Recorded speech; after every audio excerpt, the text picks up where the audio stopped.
Hello, and welcome back to English in Fluency. I am your host, Alex, and I am absolutely delighted to have you joining me today for what I believe will be one of the most important sessions we have ever done together. Whether you are tuning in with your headphones while taking a brisk morning walk, listening through your car speakers on a busy commute, or perhaps you are relaxing at home with a warm cup of tea, I want you to take a moment just to settle in. Take a deep breath, hold it for a second, and let it out slowly. Relax your shoulders, unclench your jaw, and let go of any stress from your day. You are in a safe space here. Today, we are going to embark on a deep and comprehensive journey into the very heart of the English language. We are not just looking at grammar rules or memorizing lists of vocabulary today. We are going deeper. We are going to unlock the secret to having natural, easy, flowing, and confident conversations. You know that specific feeling when you are speaking your native language? The words just seem to appear in your mouth without you having to hunt for them. You do not have to think about when to speak, or how to react, or what to say to keep the other person happy. It just happens. It flows like a beautiful winding river. It is effortless. But then we switch to English, and suddenly that river turns into ice. You might feel stiff, or you might feel like a robot. You listen, you understand the words, but then there is a silence. A long, stretching, awkward silence that makes your heart beat faster. You panic. You wonder, what should I say? Did I wait too long? Do they think I am rude? Today, we are going to dismantle that fear. We are going to fix that robotic feeling. We are going to practice listening, not just for the facts, but for the rhythm, the emotion, and the music of the conversation. We are going to learn exactly when to jump in, how to respond, and how to keep the energy moving so that you sound like a confident, fluent speaker, even if your grammar isn't perfect. Before we dive into our stories, our simulations, and our practice sessions, please make sure you subscribe to English in Fluency if you haven't already. I don't want you to miss a single lesson that could be the key to unlocking your potential. Let us start by reshaping how we think about conversation. I want you to visualize a game of tennis. Picture a bright green court. In a tennis match, the ball goes back and forth, back and forth. It has a rhythm. One player hits it, the other player watches it, moves into position, and hits it back. If one player catches the ball, holds it in their hand, and just stands there, the game is over. The rhythm is broken. The spectators get bored. The other player gets frustrated. Conversation is exactly the same, because it is a game of tennis. When someone speaks to you, they are hitting the ball to you. They are offering you a piece of their mind or their heart. If you just stand there and say nothing, or if you just give a short, flat yes or no, you are essentially catching the ball and putting it in your pocket. You are stopping the flow. The other person feels awkward, like they are doing all the work. To be fluent, to really connect, you must hit the ball back. But here is the secret that nobody tells you in textbooks. You do not need to hit the ball back with a powerful smash. You do not need a long, complex, perfect paragraph. Sometimes, to keep the game going, to keep the energy alive, you just need a small tap, a little sound, a short word that says, I am here, I am with you, and I like what you are saying. This is the foundation of conversation flow. It is about participation, not perfection. We are going to explore this by observing a scenario. I want to introduce you to two new friends whom we will call Julian and Maya. Julian and Maya are colleagues. They have worked in the same office for a few years, and they are currently taking a coffee break in the small office kitchen. I want you to close your eyes, if you can, and picture the scene. The fluorescent lights are buzzing slightly. The coffee machine is dripping. Julian is standing there, leaning against the counter. He looks tired. There are dark circles under his eyes, but he also has a smile on his face, a look of accomplishment. He turns to Maya to share his news. He says, "Maya, I can't believe it, but I finally submitted the huge marketing report last night. It is finally done." Now, listen to how Maya responds in this first version. Maya looks at him. She pauses for 2 seconds. She simply says, "Good." Then there is silence. The air in the room feels heavy. Julian shifts his weight from one foot to the other. He feels a bit foolish for sharing his excitement. He tries again to restart the game. He says, "It took me 3 weeks of working late. I am so relieved it is over." Maya nods her head once, sharply. She says, "That is nice." Then she looks down at her phone and starts scrolling. Julian looks at his coffee cup, feeling defeated. He says, "Yeah, anyway, I'm going back to my desk." Let us analyze what just happened there deeply. Did you feel the cold air in the room? That conversation died a painful death. Julian was trying to share an emotion. He was sharing relief, pride, and exhaustion. He hit the ball to Maya, but Maya did not hit it back. She let it drop. She gave one-word answers like good and nice. These are conversation killers. These are closed doors. Even though her grammar was technically correct, "that is nice" is a perfect English sentence.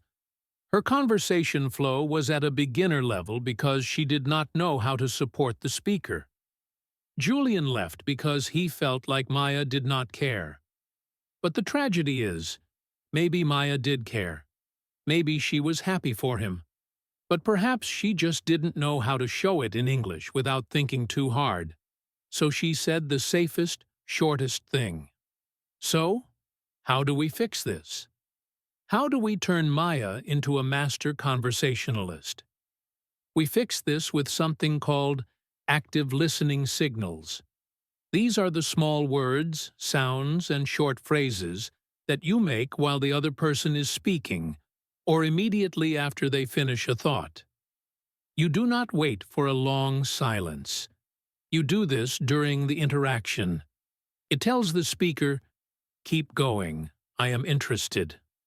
Let us rewrite that scene. I want you to step into the shoes of Maya this time. You are Maya. I will play Julian. I want you to imagine that you are genuinely happy for your friend. When I say the sentence, I want you to imagine what you could say instead of just, "good." Imagine Julian looks at you and says, "I finally submitted the marketing report last night." Instead of "good," you could say, "Oh, really?" with a rising intonation, or, "Wow, finally, that is huge." Let us listen to the new, improved version of the conversation. Julian says, "I finally submitted the marketing report last night." Maya's face lights up. She smiles and says, "Oh, wow, that is great news, Julian." Julian smiles back, feeling validated. He says, "I know. It took me 3 weeks of overtime. I am so relieved." Maya responds immediately, leaning in. 3 weeks? Oh my goodness, you must be exhausted." Julian laughs, a relaxed, happy laugh. He says, "I am totally exhausted. I am going to sleep for a whole day this weekend." Maya laughs too and says, "I bet you are. You absolutely deserve it." Can you hear the difference? It is night and day. The energy is completely different. The second conversation flowed. It had rhythm. It had warmth. And here is the amazing thing I want you to notice. Maya did not use difficult vocabulary. She did not use complex academic English. She used simple phrases like, "Oh, wow, really?" and "You must be exhausted." This is what we call responding with empathy. She mirrored his emotion. He was happy, so she sounded happy. He was tired, so she acknowledged his tiredness. Let us practice this specific skill right now. I want to do a simulation with you. I am going to speak to you as if I am your close friend. We are sitting in a park. I will tell you something, and I will leave a quiet space in the audio. In that quiet space, I want you to actually speak out loud. Do not just think it. Say a response. Do not stay silent. Say something like, "Really?" or "That's amazing," or "Oh no." Let's try it. I am walking up to you, and I look very excited, clutching a piece of paper. I say to you, "Hey, guess what? I just won 2 tickets to the sold-out concert this weekend." Now you respond. Go ahead. Did you say something? Did you say, "No way," or "That is awesome," or "Are you serious?" If you did, that is perfect. You are hitting the tennis ball back. You are keeping the energy up. Let's try another one. This time, the energy is different. I have bad news. I look sad and frustrated. I look down at the ground. I say, "I think I lost my wallet on the bus this morning. I had all my cards in there." Now you respond.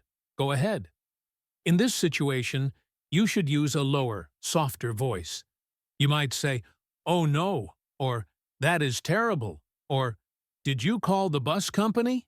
If you said that, you are showing empathy. You are connecting on a human level. This brings us to the next critically important concept of flow, which is the echo technique. This is a secret weapon for English learners. Sometimes, when we are listening, we panic because we don't know what to say next. We understand the words, but our brain freezes. We don't have a new idea or a new question ready. When this happens, do not freeze. Use the echo technique. This is where you simply repeat the last significant word or phrase the speaker said, but you say it like a question. This is a magic trick. It makes you sound very interested, and it forces the other person to explain more, which gives you time to think. Let's meet 2 other friends, Leo and Sarah, to see this in action. Leo has a hobby that he is very passionate about. He loves hiking in the mountains. He is telling Sarah about his weekend adventure. Listen to how Sarah uses the echo technique to keep the conversation flowing without having to think of new questions herself. Leo says, "I went to the Blue Mountain Trail on Saturday." Sarah does not just say, "Okay." Instead, she echoes. She picks the key phrase, "Blue Mountain Trail," and turns it into a question. She says, "The Blue Mountain Trail?" Notice her voice goes up at the end. Leo hears this and thinks she is interested. He says, "Yes, it's the one near the river, about 2 hours north." It was actually quite dangerous this time. Sarah echoes again. She picks the word dangerous. She says, "Dangerous?" Leo gets excited. He says, "Yeah, it was raining heavily, so the rocks were very slippery. I almost fell off a ledge." Sarah says, "You almost fell?" Leo says, "I did, but luckily I caught a branch at the last second. It was a real adventure." Do you see what happened there? Sarah basically said nothing new. She did not add any new information. She just repeated the key information. The Blue Mountain Trail, dangerous, and you almost fell. But by doing this, she kept Leo talking. She made Leo feel like the star of the show. She made him feel heard. And for you, as an English learner, this is a very safe strategy. You do not need to search for vocabulary. You just use the vocabulary the speaker gave you. It is like borrowing their ball and handing it back to them. Now I want you to try the echo technique with me. We are going to do a drill. I am going to tell you a short story, sentence by sentence. After every sentence, I will pause. I want you to repeat the key word or phrase back to me as a question. Don't worry about being perfect, just try to find the most important word. Are you ready? Let's focus. I say, I went to a new restaurant yesterday called the Golden Spoon. Now you echo. You should say, the Golden Spoon? Good. Let's continue. I say, it was actually a very strange experience. Now you echo. You should say, strange? Or a strange experience? Excellent. I will continue. I say, yes, the waiter started singing opera in the middle of the meal. Now you echo. You say, singing opera? Exactly. You are getting the hang of it. I say, and then the chef came out and started juggling knives. You echo, juggling knives? I say, yes, it was terrifying, but amazing. This technique is powerful because it validates the speaker. It says, I am following your story, I am surprised by your story, tell me more. It buys you time and builds connection. Let us move on to another aspect of responding that often confuses learners: knowing when to interrupt. Usually, we think interrupting is rude. We are taught in school to wait until the person is finished with their sentence. But in natural, casual English conversation, especially between friends, we often interrupt to show enthusiasm. We call this cooperative overlapping. It means we talk at the same time, but we are agreeing. It is not fighting for the floor. It is sharing the floor. It is like two people dancing together. Imagine two friends, Mark and Elena. They are planning a surprise birthday party for their friend. They are both excited, and their ideas are flowing fast. Listen to how they speak. Mark says, I was thinking we could get a big chocolate cake from that bakery and… Elena interrupts him before he finishes. She says, oh, the one on Main Street? I love that place. Mark does not get angry that she interrupted. He gets more excited. He says, yes, exactly. That's the one. And we can get those little balloons. Elena jumps in again. She says, the gold ones. Mark says, yes, the gold ones. They look so fancy. In this situation, interrupting was good. It showed that Elena was on the same wavelength. She was thinking the same thoughts as Mark. If she had waited silently until he finished every sentence, the energy would be low. It would feel like a business meeting, not a party planning session. The flow comes from the overlap. However, you must be careful. You only do this when you are agreeing or adding excitement. You do not do this to change the subject or to disagree. So, how do you know when to do this? You have to listen to the speaker's voice. When people are excited, they speak faster. Their pitch goes up. They lean forward. When you hear this, you can jump in with short agreement words. Words like exactly, or I know, or right, or no way. You can say these while the other person is still talking. You do not have to wait for silence. Let's practice this cooperative overlapping. I am going to talk about something exciting. I am going to talk about a dream holiday. I want you to jump in with agreement words while I am talking. Do not wait for me to stop. I will leave tiny, tiny gaps, but try to speak over me a little bit. I am saying, I think this summer we should go to the beach because the weather is going to be… You say, perfect. Yes, perfect. And we can rent that little house. You say, the blue one? Yes, the blue one by the sea. And we can just swim all day. You say, That sounds amazing. See how that feels? It feels dynamic. It feels like a real connection. It requires confidence, but you can build that confidence. The key is to keep your interruptions short. Do not interrupt with a long story. Interrupt with a reaction. Now, I want to talk about the importance of nonverbal listening and vocalizations. Even though this is a podcast and we are focusing on audio, your physical body changes your voice. If you are smiling, your voice sounds different. If you are nodding your head, your voice sounds different. In English, we often make sounds that aren't real words to show we are listening. We call these vocalizations. You hear them all the time. Uh-huh, ah, ooh, and oh. These sounds are the glue of conversation. If you are completely silent, it is scary for the speaker. Imagine you are talking to me on the phone.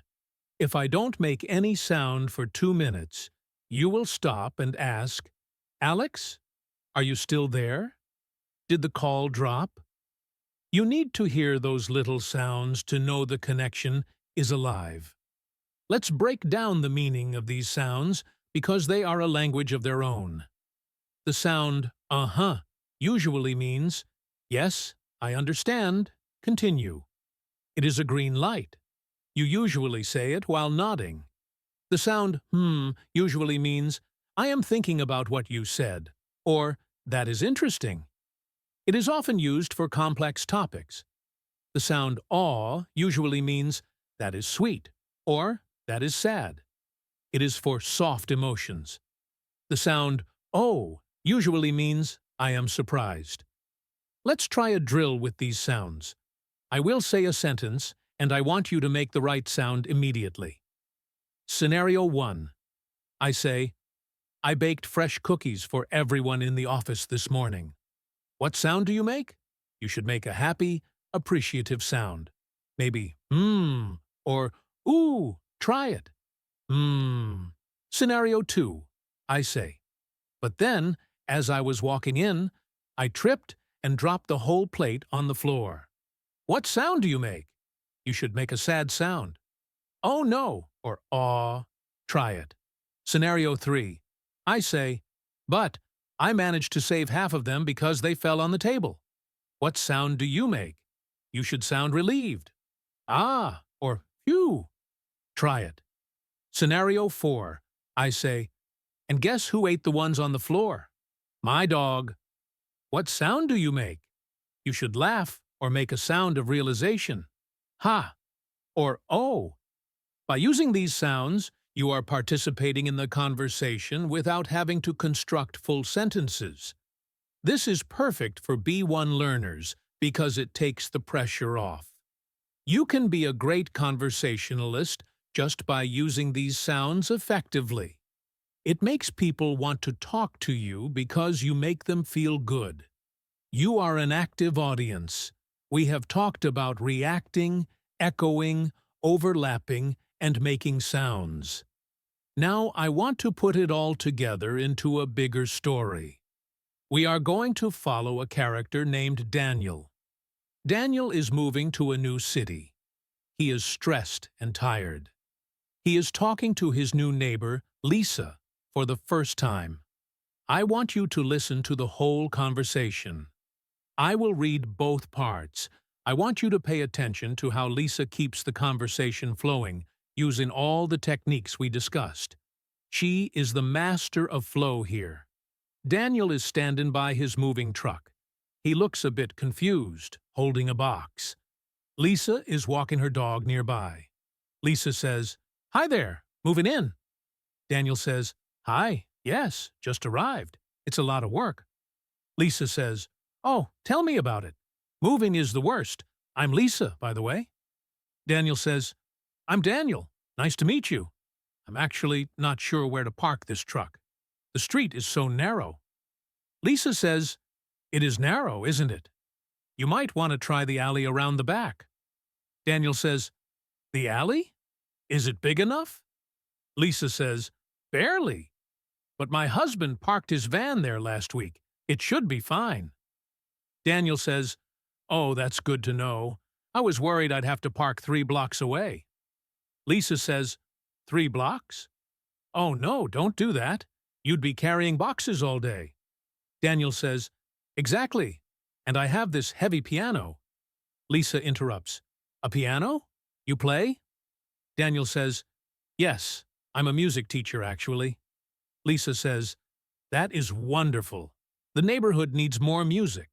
Did you hear all the techniques?" Lisa used empathy when she said, "Moving is the worst." She used the echo technique when she asked, "The alley?" and "3 blocks?" She used interruptions to show excitement when she said, "A piano?" She made Daniel feel welcome and comfortable. Daniel probably thinks Lisa is a great person to talk to, even though she didn't tell a big story about herself. She just kept the spotlight on him. This is the goal of conversation flow. It is not about showing off your vocabulary. It is about building a bridge between two minds. When you focus on the other person, your nervousness disappears. You stop worrying about your grammar mistakes because you are too busy listening to the story. Now, I want to address a common problem that destroys flow. What happens when you don't understand? Sometimes we pretend to understand because we are embarrassed.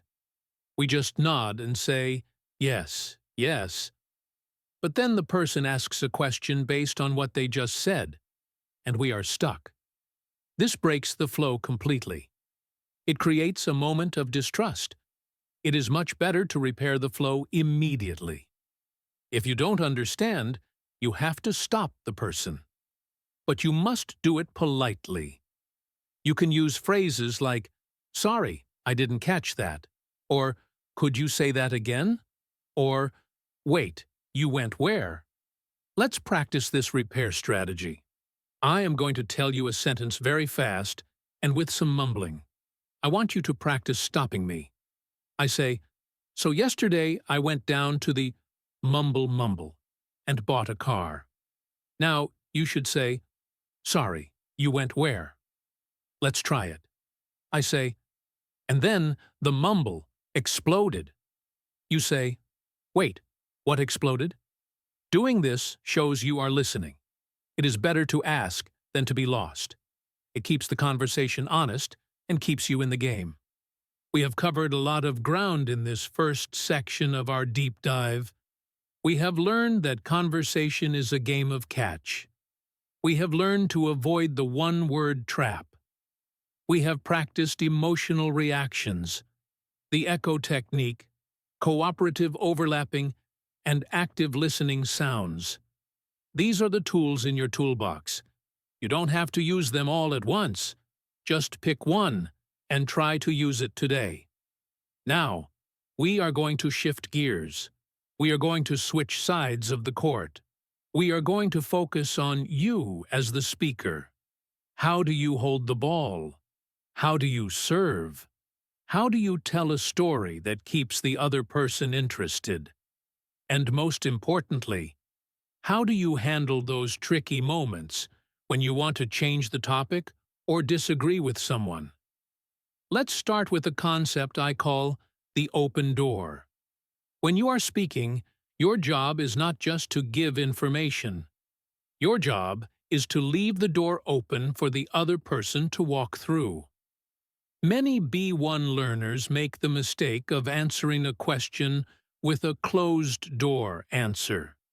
A closed-door answer gives the facts, but it kills the conversation. It shuts the door in the other person's face. Let me give you a clear example. Imagine I ask you, "What did you do this weekend?" A closed-door answer is, "I went to the cinema." Stop. End of sentence. Now, what can I say to that? I can ask, "What did you see?" But I have to do all the work. You are making me work hard to keep the conversation alive. An open-door answer looks like this. I went to the cinema to see that new Marvel movie, but honestly, I didn't like it very much. Do you see the difference? By adding, but I didn't like it very much, you have opened a door. You have given me a hook. Now I can ask, why didn't you like it?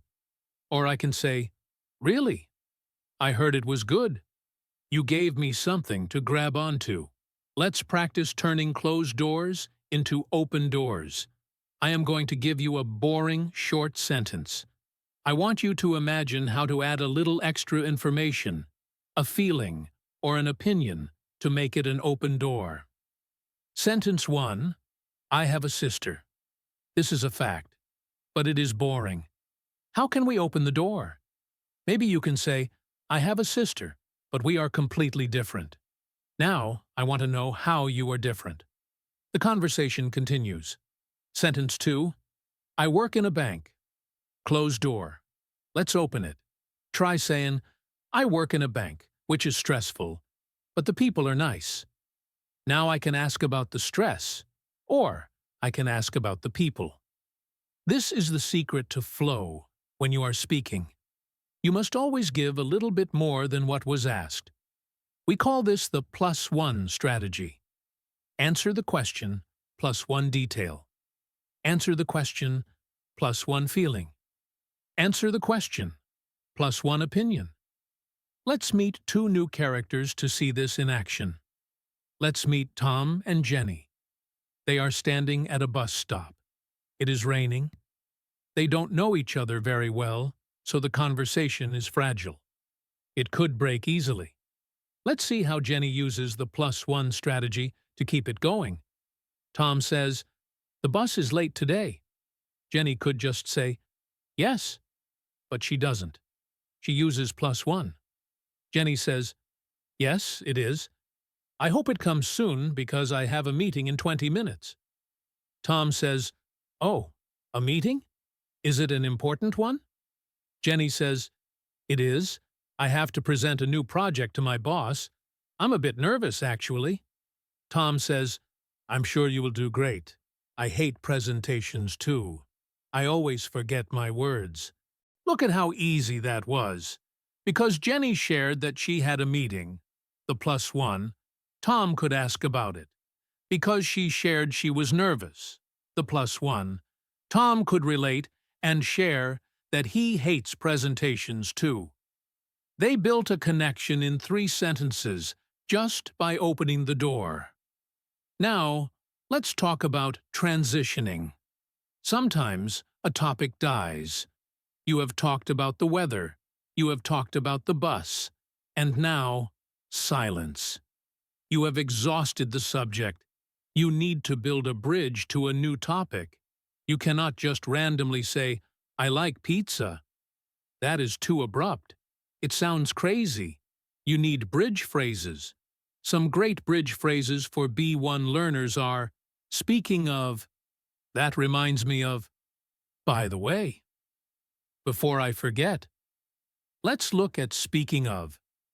You use this when something in the current conversation connects loosely to a new topic. Imagine you are talking about the cold weather. You say, it is freezing today.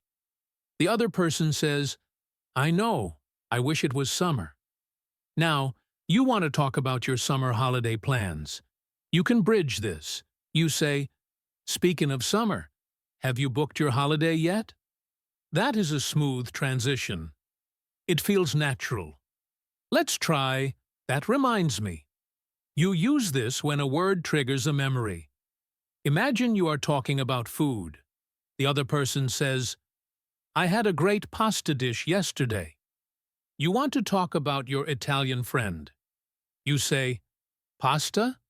That reminds me, my friend Marco is coming to visit from Italy next week. Smooth. Easy. Now I want to guide you through a practice of the pivot. The pivot is when you want to change the topic completely because you are bored or uncomfortable. Maybe someone is talking about politics and you don't want to get involved. Or maybe they are complaining endlessly. You need to pivot politely. A good phrase for this is, So anyway, or on another note, imagine your colleague is complaining about the broken printer for 10 minutes. You are tired of hearing it. You wait for a small pause. You say, "Yeah, technology is frustrating." So, anyway, did you see the email about the Christmas party? The "yeah, technology is frustrating" validates them. You acknowledge their pain.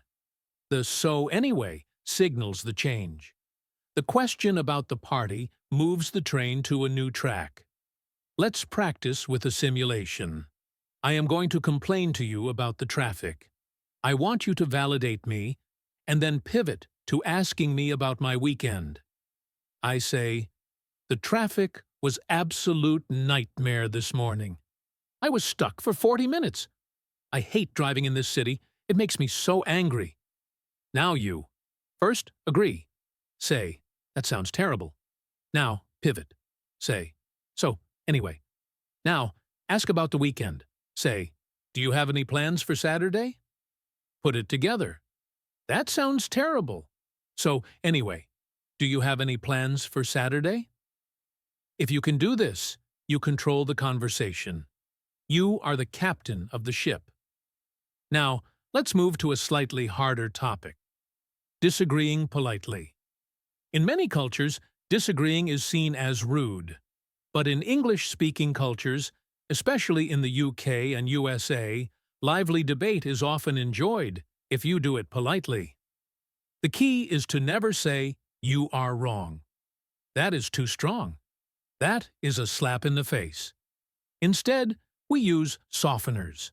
We say, "I see what you mean, but I'm not sure I agree. Actually, I think that's a good point, however." Let's go back to Tom and Jenny. They are talking about movies. Tom says, "I think comedy movies are the best. They are the only ones worth watching." Jenny loves horror movies. She disagrees. If she says, "No, you are wrong. Comedies are stupid," the conversation becomes a fight.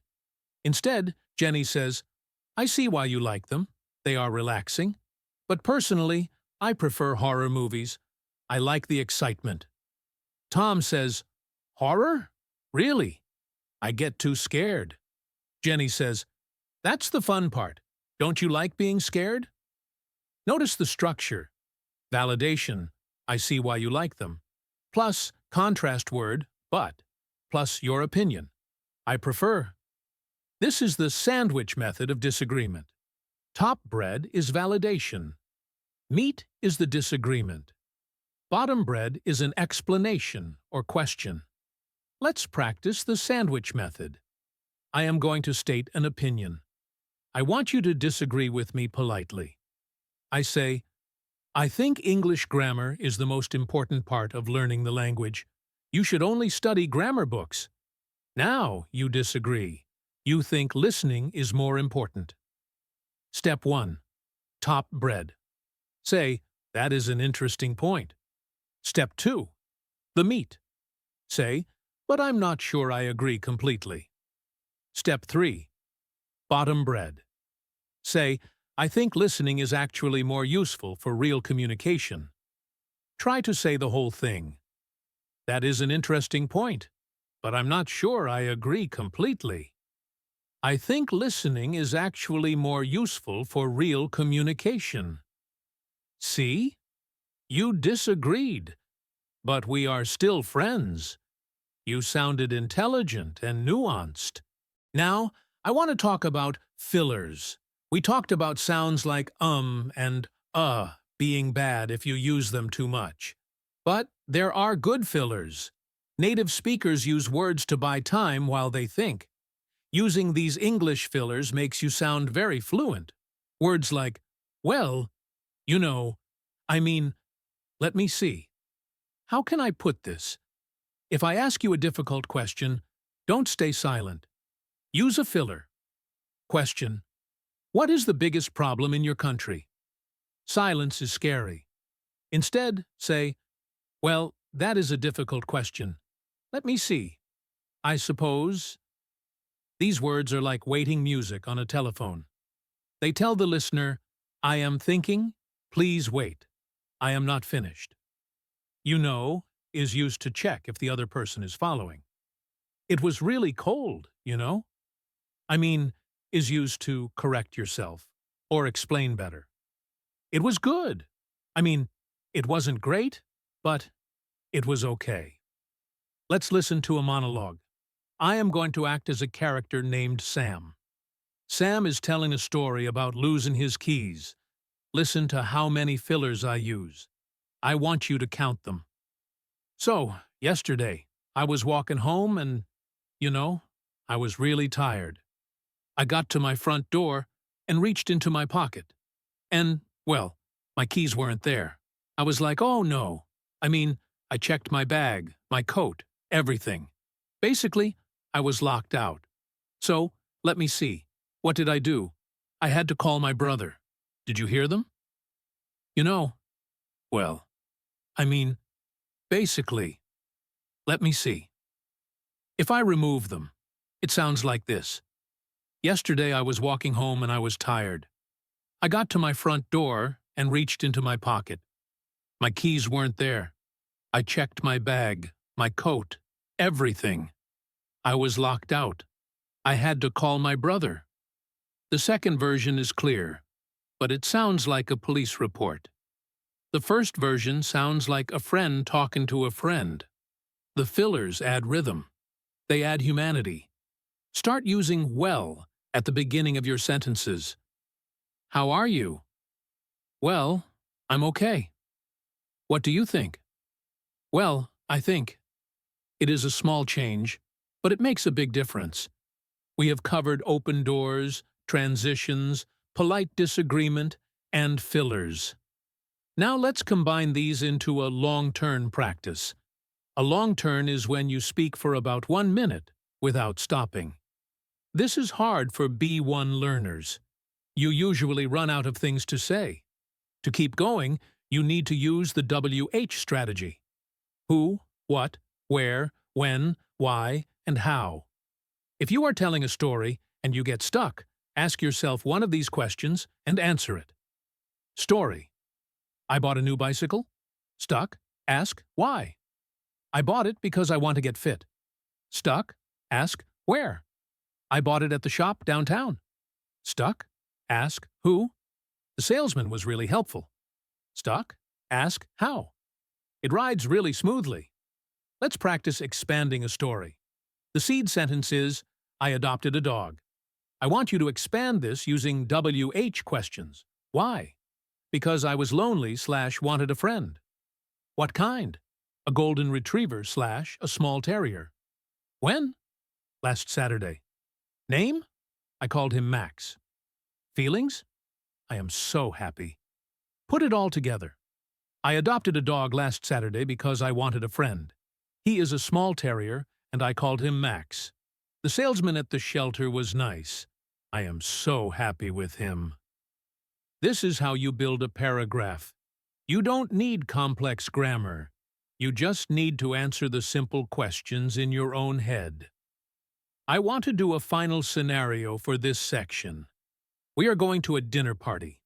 There are 4 people. You, me, Alex, Sarah, and Mike. I will set the scene. We are eating dessert. It is chocolate cake. I want you to imagine you are part of this group. Sarah says, "This cake is delicious. Did you make it, Alex?" I say, "Yes, I did. It's my grandmother's recipe." Mike says, "I love chocolate, but I'm trying to go on a diet." Now, it is your turn. I want you to use a +1 comment, or a polite disagreement regarding diets, or a bridge to talk about cooking. Option A, +1. I love chocolate too. I think life is too short for diets. Option B, bridge. Speaking of grandmothers, my grandmother used to make great apple pie. Option C, support Mike. Diets are hard. I tried one last month and failed. Any of these responses keeps the flow going. The worst thing you could do is say nothing, or just say, yes. Let's assume you said option B about the apple pie. I would say, Apple pie? I love fruit pies. Do you have the recipe? And suddenly, you are the center of the conversation. You are telling us about your grandmother. The spotlight is on you. Conversation is a dance. Sometimes you lead, sometimes you follow. We learned to follow in the first section. We are learning to lead now. It is important to remember that you don't have to be perfect. If you forget a word, use a filler. It was, oh, what is the word? Really big. That is fine. Native speakers do that all the time. If you make a grammar mistake, keep going. Flow is more important than accuracy in casual conversation. If you stop to correct yourself every 5 seconds, the other person will get bored. Just keep swimming. We are now going to elevate your skills to the next level. We are going to talk about deep connection and emotional intelligence in English. And finally, we will put everything we have learned into a master practice session. Let's start with the concept of the follow-up question. This is the golden key to friendship. Many English learners ask one question, get an answer, and then stop. Or they ask a completely different question. This feels like an interrogation. Example of interrogation. Where are you from? I'm from Spain. How old are you? I'm 30. What is your job? I'm a teacher. This is boring. It feels like a form-filling exercise. It feels like the person doesn't actually care about the answers. To create a conversation flow, you need to ask follow-up questions based on the answer you just heard. This shows you are listening and that you care. Let's fix the example above. Where are you from? I'm from Spain. Follow-up. Oh, Spain. Which part of Spain? I'm from Seville. Follow-up. Seville? Is that in the south? I heard it is very hot there. Yes, it is incredibly hot in summer. Follow-up. How do you handle the heat? Do you have siestas? Do you see the chain? Every question links to the previous answer. We are going deeper, not wider. We are exploring the topic of Seville and heat before moving on. Let's practice forming follow-up questions. I will give you a statement. I want you to think of a question that is connected to that statement. Statement 1. I just bought a new guitar. Don't ask, do you like apples? Ask about the guitar. Examples. What kind of guitar? Do you play in a band? Is it electric or acoustic? How long have you been playing? Statement 2. I am going to cook dinner for my parents tonight. Ask about the dinner or the parents. Examples. What are you making? Is it a special occasion? Do your parents live nearby? Are you a good cook? This technique makes the other person feel fascinating. And when people feel fascinating, they like you. They think your English is amazing, even if you make grammar mistakes, because you are making them feel good. Now, let's talk about mirroring emotions. Flow isn't just about words, it's about matching the energy. If someone is sad and you are loud and happy, the flow breaks. If someone is excited and you are low energy, the flow breaks. You need to read the room. If I say, my dog is sick, and you say, happily, oh, that reminds me, I went to the park. That is a disaster. It shows a lack of empathy. You must first mirror the emotion. Oh no, I am so sorry to hear that. Is it serious? You must match their tone. Lower your voice. Speak slower. Conversely, if I say, I got the job, you must raise your energy. Congratulations, that is fantastic. Let's try a tone match exercise. I will say a sentence with a specific emotion. I want you to respond with the matching energy. Angry voice. I can't believe the restaurant charged me double. It's so unfair.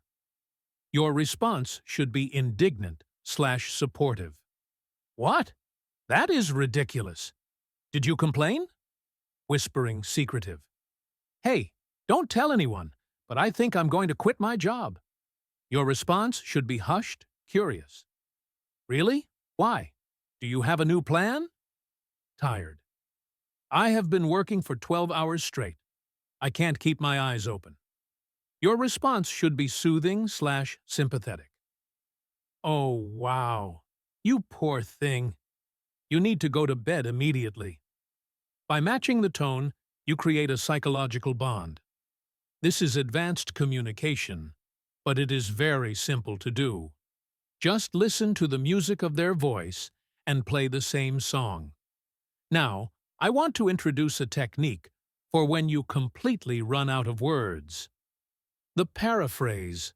Sometimes, someone tells you a complex story, and you don't know what to ask. You can simply repeat their story back to them in your own words to check understanding. It starts with, "So, what you're saying is," or, "Let me get this straight." Speaker. My car broke down, and I had to walk, and then it started raining, and I lost my phone. You, paraphrasing. So, let me get this straight. You walked in the rain without a phone? That is the worst day ever. This counts as a response. It is a great way to fill your turn in the conversation without having to add new information.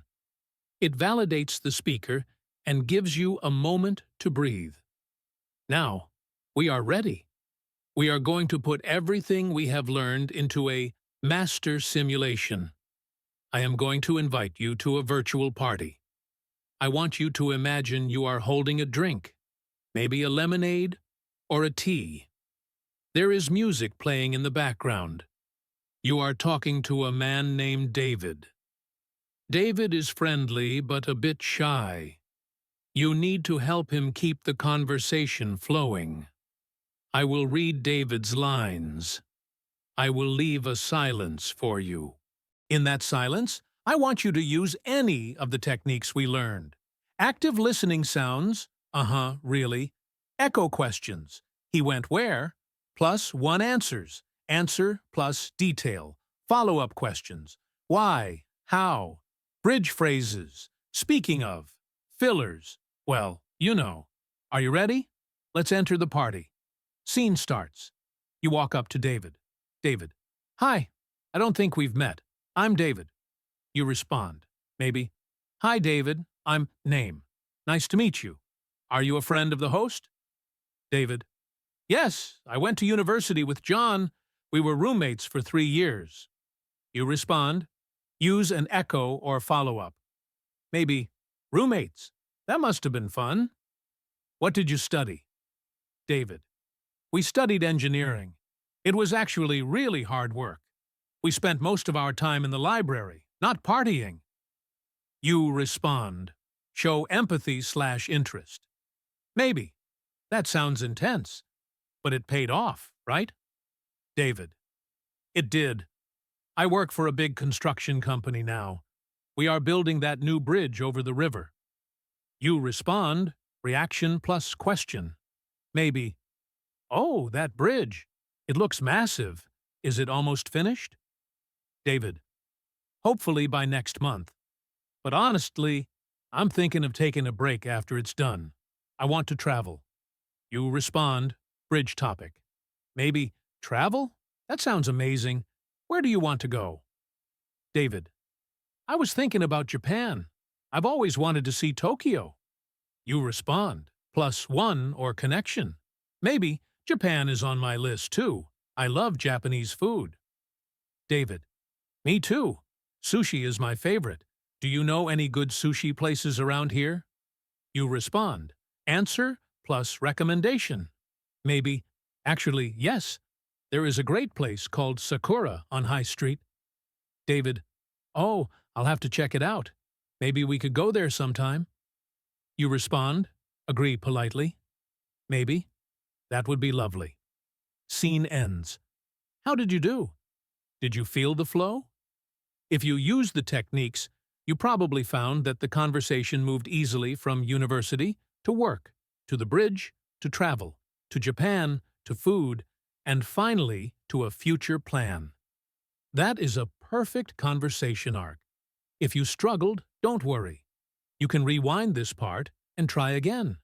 Try different responses. Try being funny. Try being serious. The more you practice, the more natural it becomes. I want to talk briefly about ending the conversation. This is the final part of flow. You cannot just walk away. You need an exit strategy. You need a pre-closing and a close-in. Pre-closing signals that you are leaving. Well, look at the time. Anyway, I should probably go find my friend. It has been great talking to you. Then the closing. See you later. Have a great night. Let's catch up soon. Let's practice the exit on David. You. Well, David, it has been really nice meeting you, but I see my friend waving at me. David. Oh, sure. Go ahead. You. Enjoy the party. See you later. David. You too. Bye. Simple, polite, smooth.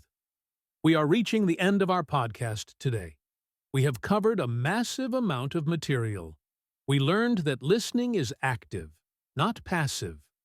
We learned that speaking requires open doors and +1 details. We learned how to transition, disagree, and use fillers. We learned how to ask follow-up questions and mirror emotions. You now have a complete toolkit for B1 conversation flow. But here is the most important thing. Don't try to be perfect. Perfect is the enemy of good. Real conversation is messy. People interrupt. People forget words. People change topics randomly. That is okay. The goal is connection, not perfection. My final advice to you is this. Be brave.